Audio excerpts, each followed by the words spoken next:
Hey y'all, it's Missniecytv and I'm here to do a review for Sistas Season 7, Episode 11. The episode starts off with the cleaners in Gary's office trying to clean up Penelope's blood and stuff, and the cleaner asks Gary, so what happened here? Gary is mad because they're taking too long to clean up his office. Apparently this cleaner knows Gary and they've been doing business together for a long time because the cleaner tells Gary that he's been messy this time and he needs to be more careful.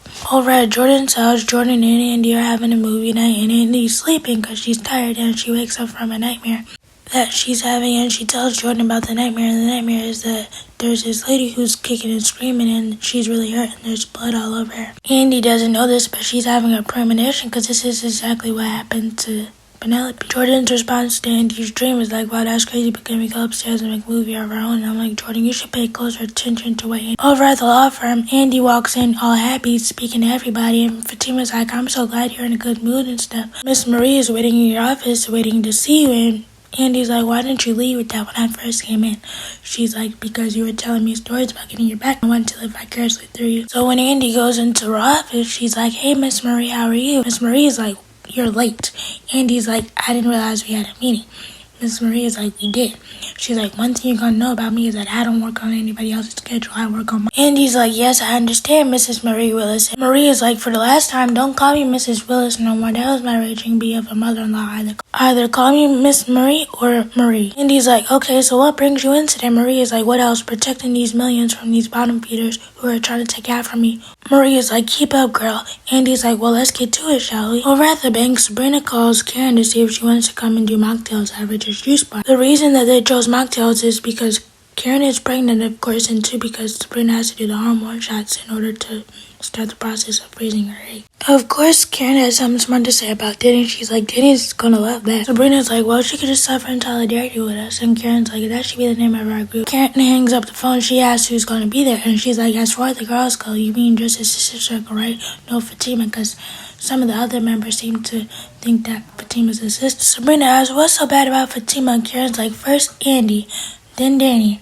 Now, what is about that chick that has you under her spell? Karen's like, what is it about this chick that got my ex and my closest friends bringing her around me? Before Sabrina could say anything, Miss India walks in and she's like, I hope you're not taking personal calls on the job because this isn't how I want you to be represented as branch manager. Sabrina asked India to repeat it again to make sure she heard it correctly, and of course Sabrina got the position, yes girl. Over at the salon, after Karen got off the phone with Sabrina, she calls Danny, and Danny's like, hey girl, how you doing?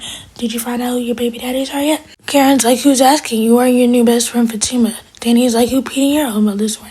Karen's like, I'm just trying to hang around some disloyal effort. Danny's like, what you talking about? I've been loyal to you since freshman year. Karen's like, the Danny I knew in college would never choose somebody over me. Danny's really confused because she's like, when did I do that? And Karen's like, you and Andy do it all the time when y'all talk to Fatima. Danny's like, well, we're grown and we can have friends outside the sisters. Karen knows she's not winning this argument, so she's like, how would you feel if I hang out with Tony's ex-wife? Danny's like, I don't care. Maybe you could give her some tips on how to get these kids to act. Karen realizes that Danny's not fazed by that at all, so she decides to go lower than lower. She's like, how would you feel if I hang out with Preston's wife, the one that he married in spite of being in love? He doesn't say nothing, so Karen's like, I see you have nothing to say. And Danny's like, well, we don't all have the luxury of working for ourselves, so let me get back to work before I get fired.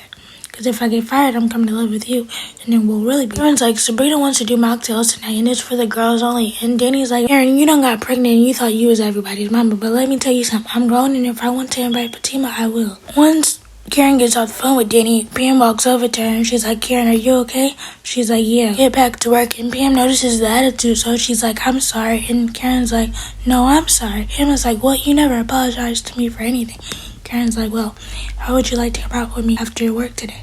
Pam is like, we could be like Doja Cat and Sweetie. Karen's like, I guess, yeah, like that. Pam is like, it's about to go down. And Karen's like, you have no idea. At the law firm, we see Zach and Fatima, and Zach brought Fatima breakfast from her favorite deli. And he asked Fatima what she was doing. She said, studying. But I gotta hurry up because I don't want Hayden to catch me. And as they're talking, Fatima gets a call from Danny. And Danny's like, I don't know if Andy got a chance to tell you, but Sabrina's doing my... Danny is like, I wanted to see if you wanted to come. Fatima's like, yeah, that's cool, but is Karen gonna be alright with that?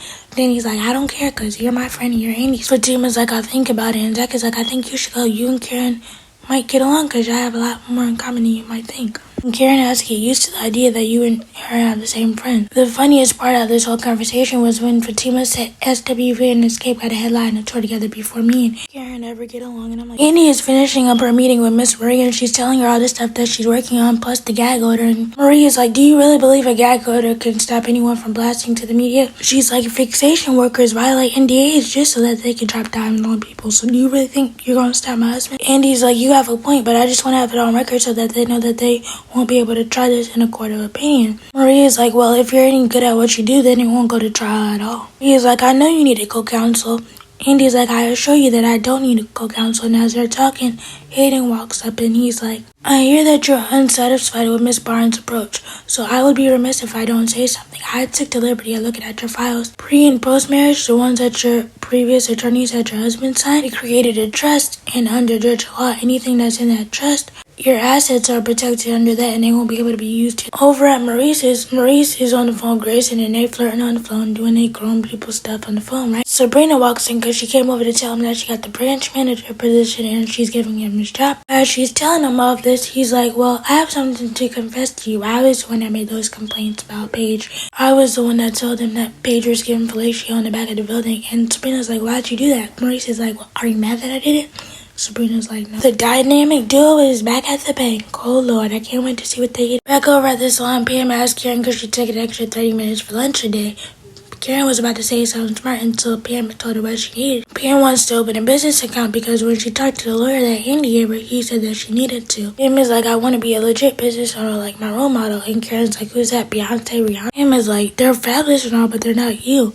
Karen's like, me? She's like, yeah, you. You're pregnant with twins and you brought this salon back up. You're a superwoman and you deserve your cape. And this makes Karen emotional because she realizes that Pam actually really looks up to her. After a little heart to heart, Karen agrees to let Pam get extra 30 minutes for break. Over at the airport, Tony surprises Danny with a box and she's like, it's not my birthday. Tony's like, I know it's not your birthday. I don't need a special occasion to celebrate my lady. Danny's like, I don't mind if I do. So when she opens the box, she sees a pearl necklace. Danny's like, oh, thank you. You got me my necklace back. Tony's like, actually, I upgraded it. Danny was like, oh, wow, thank you. As a thank you, they start getting down until he's off. Back over at the law firm, Andy tells Fatima that Hayden swindles his way into the case because earlier when she was talking to Miss Willis told her Hayden is her co-counsel now and Andy's not feeling that at all. Fatima's like, this nigga here, he's always doing something. So as they're talking, Hayden's like, should my ears be ringing? And Fatima's like, no, but tomorrow should. He tells Fatima, F you, and Fatima's like, you already have, that's why you so pressed now. He's like, you could leave now. Hayden's like, I need to talk to my co-counsel, and Andy's like, I think it's actually best that you leave. So they sit down and they talk. Andy's like, so basically, what's your point? Hayden's like, the billionaire client wants me to be your co-counsel, so that's what I'll be. Andy's like, so you couldn't find your own high-profile client? He's like, if you weren't so incompetent, you would be her sole counsel. Andy's like, I know what you want, you're not gonna get it because they're only gonna name one person as partner. Hayden's like, that's not gonna be you, but you have a second career to fall back on. You could be a politician's wife since your little boyfriend got cleared of being a jester. Over at Jordan hires this guy named Ethan to be a part of his campaign. They're sitting there talking. They realize they have a lot of things in common. Jordan's like, I hired you before I even knew who you were. What Jordan doesn't know is that Gary hired Ethan to ruin Jordan's campaign. Jordan, you gotta be smarter than that, my love, because you couldn't tell that, but I could. Over in Gary's office, Gary tells Hudson that you better have some good news, and Hudson's like, I'm about to find out, so he calls the person that he hired. It turns out it's the same person that was just at Jordan's house, and they hired him to destroy Jordan's campaign. And Hudson's like, I'm gonna call you with further instructions. Over at the juice bar, Rich bought Sabrina a new bag to celebrate her new promotion as branch manager. It's time for the mocktail party, and Sabrina and Danny are already there, so Fatima walks in and she's like, hey y'all, I hope it's okay that I came. And Sabrina's like, yeah, it's okay, more the merrier. And Danny's like, you're engaged to Zach. Part of the sister circle now, and Karen walks in and she's like, is that so? So Danny pulls out the liquor because she's like, this is thick and I gotta loosen it up. Sabrina's like, I thought we said no liquor. Danny's like, I tried that for the beginning of the day, but I need my liquor now. And Karen chimes in and she's like, you know Danny is selfish. Danny's like, I'm selfish because you decided to let Zach knock you up with twins and you can't drink. Fatima's like, if they're even his. And Karen's like, what'd you say, Fatima? Fatima's like, if I wanted you to hear me, you would have. It's like, you got some nerve trying to come up into my girlfriend's vent trying to question the paternity of my babies. B, I ain't got to explain that to you. I was with Zach for 3 years. Fatima's like, B, I'm like, Karen, didn't Fatima warn you about calling her B before? He's like, just because we don't know who the child's father is, that don't make you the Virgin Mary. Karen tells Danny, I don't even know why I'm friends with you anymore. First you want to let Zach stay with you when we had our problems. Now you want to be bosom buddies with a B who won't even let him be a father to his children. And Fatima's like, that's a lie. Pam is like, no, it's not. Fatima's like, you need to shut up because she's pregnant right now and that's the only reason why I'm sparing her. But as far as you can get it right now. Fatima's like, I don't even know you. Pam is like, Google me. I'm an entrepreneur. And I'm like, Pam, what does that have to do with price of tea and trying to baby? Andy and Sabrina tried to be the fixers in this situation, and Karen's like, Sabrina, I don't know why you're trying to fix stuff. Some things don't need to be fixed. Karen's like, just like friendships, this may have run its course. Karen's like, you've already got my man, so you could tip my friends too. What's a couple loose ends? And Andy's like, you might want to think about what you're saying. Karen's like, I thought about it. I don't want to be around just little efforts. He tells Pam, let's go, so they get up and leave. And Sabrina's like, so you're not going to run around behind Karen? Danny's like, no, I'm tired of proving myself to people who only see the bad in me. I'm like, I know that's right. After the failed Sister Circle's mocktail party, Jordan calls Andy and he's like, have you heard from my sister? Andy's like, no. She's pregnant though, so it might be one of those things where she doesn't feel like talking. Jordan's like, well, I tried to call her and all I get is radio sounds. She feels something in her spirit ain't right, so she goes back to the table and she tells Fatima, let's go, I need you to ride somewhere with me. Oh, and as the mocktail party was happening, Zach was sharing a little moment where Michael or Dad was reading a book and they was laughing and talking, and I thought it was so cute. Over in Gary's office, the girls show up and they're like, where is she? Gary's like, where's who? Fatima's like, stop playing dumb, it won't take me nothing to go in this bag. You already on my list for what you did to Zach. Gary turns to Andy and he's like, tell your little minion I don't speak Rottweiler. That's when Fatima goes in her pocket and she pulls out the plate and she puts it to his neck. He's like, oh, put it higher. And I'm like, y'all not doing this right. Fatima, I need you to pull out the blicky. He's not scared of your threats anymore. And here's Andy. Stop. Y'all calm down. Andy's like, I was trying to get her away from your crazy psychotic behind. And she's a mother of her child. Doesn't that mean anything to you?